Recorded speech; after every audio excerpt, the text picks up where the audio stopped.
En 2024, la France a produit près de 22% de vin en moins qu'en 2023. Moins de bouteilles, moins de vendanges et pour certains viticulteurs, plus beaucoup d'espoir. Dans le Jura, la Charente ou la vallée de la Loire, certains parlent de récoltes divisées par deux, voire réduites de 70%. Entre les gels tardifs, les orages de grêle et les canicules à répétition, c'est la météo qui décide, plus le vigneron. Et ce n'est pas qu'un problème hexagonal. Au niveau mondial, la production de vin a chuté de 10% en 2023. En Italie, c'est moins 23%, en Espagne, moins 21%. Du jamais vu depuis plus de 60 ans. Pourquoi ? Parce que les températures explosent. En France, pendant la saison de croissance de la vigne, le thermomètre a grimpé de 3 degrés depuis les années 80.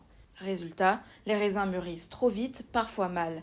On vendange aujourd'hui en Champagne ou en Bourgogne 3 semaines plus tôt qu'il y a 30 ans. Et ce n'est pas juste une histoire de calendrier, cette précocité change tout. Le goût, la texture, l'alcool, moins d'acidité, plus de sucre. Certains rouges montent désormais à 15 degrés d'alcool, là où le terroir leur en promettait 12. On parle même parfois de vin chaud climatique. Et toi, est-ce que tu as remarqué un changement de goût dans le vin ?